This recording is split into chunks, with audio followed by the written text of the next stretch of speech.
Hi, everybody. Welcome back for another edition of Social 30. Today, our focus is going to be shifting into Unit 3, which is about illiberalism. And so today, our focus is going to be on the rise of Hitler and totalitarianism in Germany. So I'm just going to share my screen with you. I hope you guys have had good week so far. Hope you've been managed to get out and see the sunshine this week, and we'll go from there.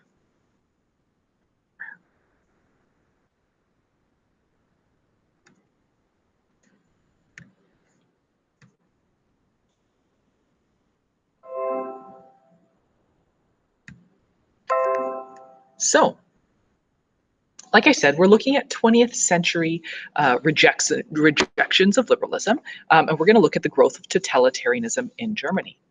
Okay? So over the course of our unit, we have already, kind of the year, I should say, we've looked at elements of classical conservatism, Marxism, socialism, the welfare capitalist state, and now we're going to look at ideologies that completely reject liberalism in favor of a totalitarian system like a dictatorship. And we're going to look at that in the context of Nazi Germany and Stalin's Soviet Union. We're going to save Stalin's Soviet Union for another day with Mr. Batchelor. So we're going to just talk a little bit about communism versus fascism, and then we'll get into the story of the rise of fascism in Germany. So why does this idea of totalitarianism emerge? Well, first, let's talk about what totalitarianism means. So totalitarianism, as you can see there on your screen, is the complete control of the government over public and private life of the people. So you're looking at a single party dictatorship. And in the 20th century, our two big names, there are others, but our two kind of famous names that you will probably recognize, one of the two faces for sure, is Adolf Hitler, pictured there on the left. So fascism and Adolf Hitler, communism and Joseph Stalin were the two big ideologies that rejected liberalism and used this total control form of government over citizens. And we're going to dive into those today. Well, fascism today. So what we're going to do is we're going to look at the nature of a totalitarian regime in Germany, right? Typically, these totalitarian regimes are responding to what they see as dangerous and destabilizing changes, i.e. liberalism. They see liberalism as a threat, and they are going to reject liberalism, believing society needs a complete overhaul. And this overhaul or transformation might be, in the case of the USSR, being this idea of a radical change. I mean, really, they're both radical and crazy, but we're defining them differently based on your course ideologies, right? This change in the Soviet Union desired as a move to the far left of the economic spectrum. And if you remember that, you're looking at complete public ownership, rejections of political and economic traditions of the past to that purely socialist or communist state, right? Collectivism. Versus Hitler was more reactionary, right? Nazi Germany was very reactionary in that they idealized the past and the acceptance, right? The acceptance of economic inequality in comparison to, right, economic equality of communism, right? This acceptance of economic equality, believing that some were better than others. So you've got them on the two far ends of the political spectrum, despite the fact that they are both dictatorships. So in terms of where they sit on the political spectrum, right, you can see this idea of economic and political control in the bottom left quadrant of this circle, right, with Nazi Germany and the USSR positioned there specifically. So let's talk about Nazi Germany. Okay, right? Fascism was their political ideology, looking at complete control of private and public life. We're not going to run through all of these. You can kind of quickly scan them. But many of them you will recognize from your Social 20 course when you talked about World War II. a couple of that I want to highlight a little bit here. Control of mass media.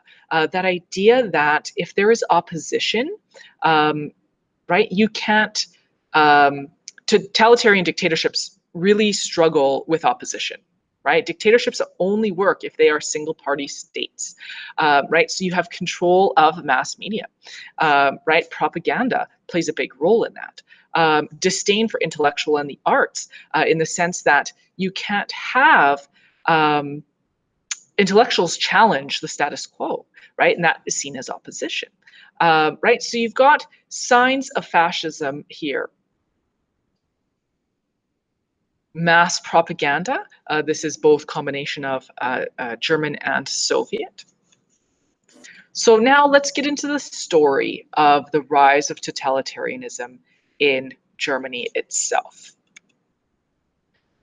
So after the First World War, right, this idea of the rejection of liberalism, we're always going to come back to this idea of rejecting liberalism and where these connections to rejecting liberalism are. So let's go back to the end of the First World War. Right after the First World War ends in November of 1918, remember the Paris Peace Conference happens in 1919 and the Treaty of Versailles in 1919, but Germany at the end of the First World War becomes a republic, right? And a republic is a country without a monarch, right? And they are a republic with a modern, liberal, democratic political structure, right? So they are democratic at the end of the First World War. And this becomes known as the Weimar Republic. Okay? So they're still, the country name is still Germany, but their government is known as the Weimar Republic. They did not, the Weimar Republic itself was not the government that led Germany into World War I. But they are the new government at the end of World War I that is going to be forced to take responsibility for the atrocities of the previous government during World War I. So if you recall from Social 20, where you talked about the Treaty of Versailles, the Treaty of Versailles was signed, the peace treaty signed at the end of the war between the Triple Alliance, so the Triple Entente, and the Germans. And we're not going to run through all of the pieces. I've tried to really condense and summarize them here for you. But they put limitations on Germany's military, right? They had restrictions on number of troops, number of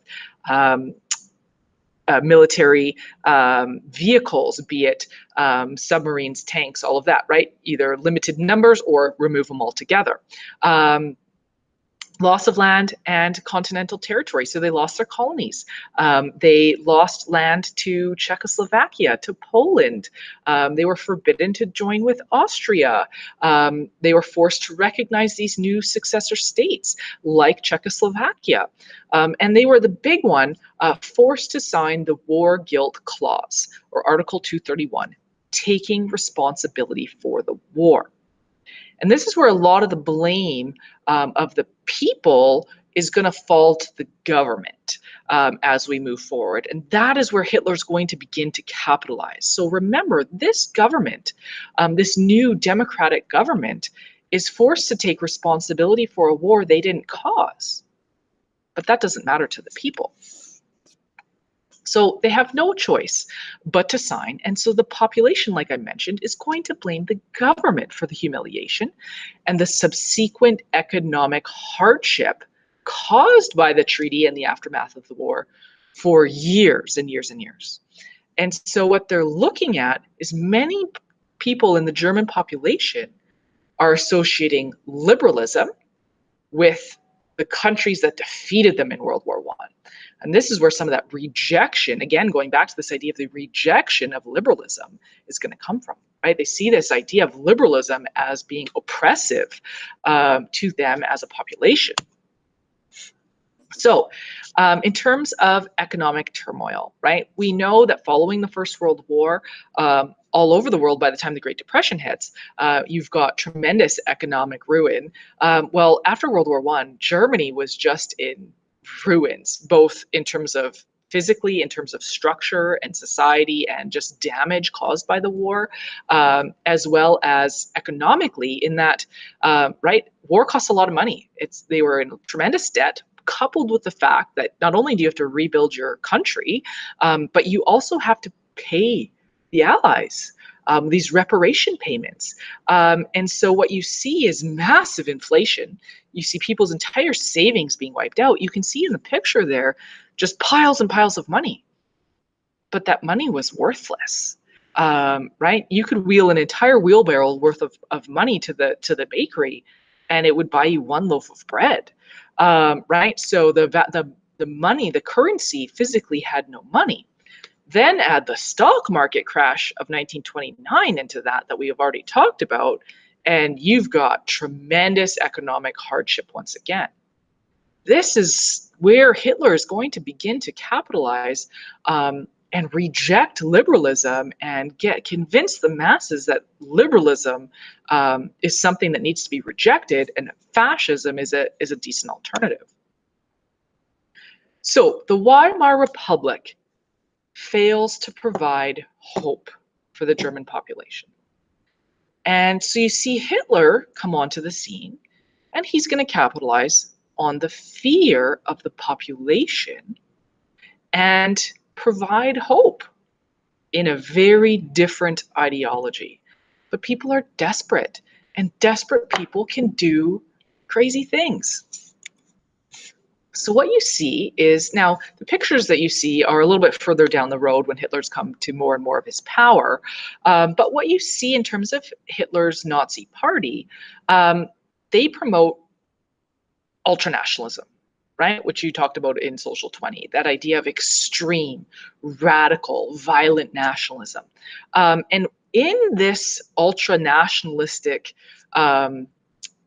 vernacular, he is calling for the unification of all German speakers. And if you remember from Social 20 or some of our previous slides here, where do these German speakers live? They're living in Poland, they're living in Czechoslovakia, they're living in Austria. 3 states that are bordering Germany with tremendous numbers of German speakers. He's going to use paramilitary organizations, or like militias, for lack of a better word, in order to root out dissent, right? Because again, dissent and opposition are big threats to a totalitarian state because it's challenging the narrative. So he's going to use militias or paramilitary organizations like the SS to root out this dissent, terrorizing people through violence, threats, those types of things. And he centralizes decision-making into himself, right? Dictatorship. Everyone owes the leader loyalty. Anybody who doesn't within the political party gets purged, i.e. killed. Right, so that tremendous volume of fear, rallying everybody around the leader, right? So this is a post-World War I image. You can see Hitler down here in the crowd, right, at these big rallies. So the Nazis and Hitler, right, you have tremendous instability in society, economically, politically, but Hitler and the Nazis were very strict when it came to law and order. And this idea of an advocacy of very strict law and order appealed to a lot of people who, right, because as human beings, whether we like to admit it or not, we crave structure and routine and order. And Hitler started to provide that. And it was very appealing to many. Within Hitler's belief system and Nazi ideology, if you recall from Social 20, was this idea that of racial theories, right? That the Aryans or the Germans formed this Aryan race, and they were far superior to others. And he's going to use the Jews as a scapegoat. And you learned about the Holocaust last year, blaming the Jews that they were the cause of many of Germany's economic problems. But one thing it's really important to note is that anti-Semitism, or hatred of the Jews, was not unique to Germany. But we're not going to get into that today. So how does Hitler come to power? Let's continue this story of how he comes to power and how he rejects liberalism along the way. So there's this article, right, or a law within the Weimar Constitution. Remember, the Weimar Constitution lasts from 1919 to 1933, or with the Republic of Germany, the Weimar Republic of Germany, 1919 to 1933. And this law, Article 48 of this Constitution, allowed the president to make emergency measures. Basically, that meant the president was not accountable to the Reichstag. And the Reichstag is what they called their government. We call ours the House of Commons federally. Provincially, we call it the legislature. In Germany, they called it the Reichstag. And so the president could use Article 48 without having to consult or debate or get approval through the Reichstag.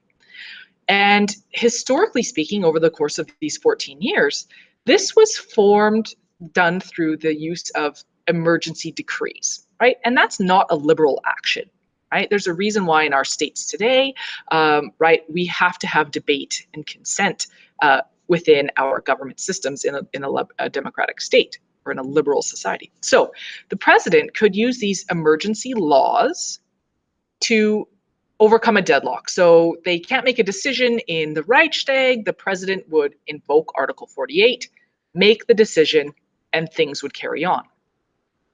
Okay, once or twice, not a big deal. But this became used so frequently, you can see in large print there on the bottom, that people lost confidence in democracy because they saw it as not democratic, because the president was making or illiberal laws or passing these illiberal ideas through these emergency decrees in order to get things moving again. So they're beginning to lose confidence in democracy itself.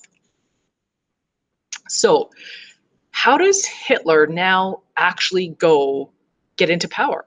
So by November of 1932, so Hitler has been elected into the Reichstag by this time, and the Nazi Party itself had about 1/3 of the seats in government. So they held about 1/3 of all seats. Now, they were in the opposition, right? They did not have enough seats to be the party in power, but they were in the opposition. So by 1933, Hitler gets named chancellor. It's super complicated in how all of that transpires and takes place, but there's some really good documentaries out there if you're really into this type of history. You can send your teacher an email or myself, and we'll get some of those documentaries to you if you're interested. We won't get into the nitty-gritty of that today. So by 1933, Hitler gets named chancellor. So basically there was a president and a chancellor. The chancellor's kind of the decision, kind of like the leader, the face of government. And once he becomes chancellor, he's going to really quickly turn Germany into a totalitarian state and remove those liberal policies and laws along the way through very illiberal actions and rejections of liberalism. So there's going to be an election in March. 6 days before the election, on February 27th, there is a fire in the Reichstag, in the government. And Hitler is going to use this event to spread rumors and fear that this was a Jewish communist takeover. So what he then does is right, remember those emergency decrees the president could pass from Article 48 that we just talked about a few slides ago? Right, those illiberal actions. He claims that this fire was a step in a communist revolution, and if anybody hated anything more, right, feared anything in society, it was this fear of communism that swept the globe around this time, and then in the years that follow the war as well. And so the Nazis used this fire as the pretext to get President Hindenburg to sign to the Reichstag fire decree through using Article 48. And under this decree, or this law, right, decree means law, the government was given the authority to revoke or remove citizens' constitutional rights. So they completely removed freedom of opinion, freedom of the press, right of assembly, all of those liberal ideas. Hitler and the Nazis completely rejected them, right? Freedom of opinion, freedom of the press, and rights of assembly, right, or gathering, right, that posed a big threat to a dictatorship in that they had alternative ideas, and alternative ideas are very dangerous to a dictatorship or totalitarian state. They also removed your ability to the privacy of your post communications, right? Writing letters and those types of things. So this Reichstag fire decree was one of the first steps Hitler took towards establishing a single party dictatorship in Germany. So we're marching towards complete power for Hitler at this point. So in 1933, we see the Enabling Act. What we see is the Enabling Act is an amendment to that democratic constitution that gives the German chancellor and the German cabinet and Adolf Hitler the power to pass laws without involving the Reichstag and all of those other political representatives, right? Hitler can basically do whatever he wants without having to consult anybody that's sitting in government. Basically, this law makes Hitler dictator of Germany. And these two bills, the Reichstag Fire Decree and the Enabling Act, basically completely crush the democratic Weimar Republic. And they are no more by the end of 1933. So by 1933, Germany is a dictatorship. The Nazis have purged all opposition to them through terror. And then President Hindenburg dies. He was old and feeble, and by this point in 1934, Hitler declares himself the Führer. So Hitler's economy, what does this look like? Because now he's going to march all the way to war. Okay, so in 1932, right, the German economy is struggling. There are 6 million people unemployed, and people are suffering, individuals are suffering. But when Hitler comes to power, the economy is going to increase dramatically. Hitler, in 1932, there are 6 million people unemployed. 4 years later, by 1936, only 1 million Germans are unemployed. So how is he going to do this? Massive public work projects. He's going to put people back to work by building infrastructure. The Autobahn highway system is one. An elaborate train network is two, because if you are going to conquer the continent, you need to be able to move massive amounts of war material and millions of soldiers very quickly. So that's one way he's going to get people back to work. Another way that he's going to do that is he's going to restrict foreign imports, right? He wants to achieve self-sufficiency and independence. So he's going to restrict imports so that people have to, basically this idea of buy local. But coupled with this, we also see a strict enforcement of law and order that we've talked about before. This, again, is rejection of liberalism, right? You have removed people's individual rights and freedoms of right of assembly, freedom of speech, all of those types of ideas, okay? And how's he going to do this? Through rallies and propaganda, trying to inspire the people. Now, there are going to be large numbers of people that buy into the propaganda on their own and believe it. Then there are also going to be large numbers of people who go along with it but don't necessarily believe it, but they go along with it out of fear. Eugenics, right? You talked about the Holocaust in Social 20, right? We've mentioned it already, this idea of the superiority of the Aryan race by using eugenics in order to eliminate the less desirable traits. Right, as you know, during the Second World War, approximately 11 million people die during the Holocaust, including 6 million Jews, because they were considered to be subhuman. And along with 5 million others, gypsies, unemployed, homosexuals, and others who were killed by the Nazis. So how does Hitler convince the masses between those rallies? But then there's also children, right? Youth, right? Hitler recognizes that in order to conquer Europe, he is going to need mass numbers of people. Not only do you need that mass number of soldiers, right? 18 plus, 16 to 18 plus and older, right? To be able to occupy Europe. But to do this over a long period of time, you need generations of this to happen. So what you see is the development of programs called the Nazi Youth and the League of German Maidens. So the Nazi Youth, or the Hitler Youth, was an organization that, and you can kind of see up on the top right there, an organization that like a club for young boys. And they would teach them basic military type things. And it was all about propaganda and indoctrination. Hitler wanted to create a young and up and coming generation of future Nazi soldiers, kind of like Boy Scouts, but more militaristic.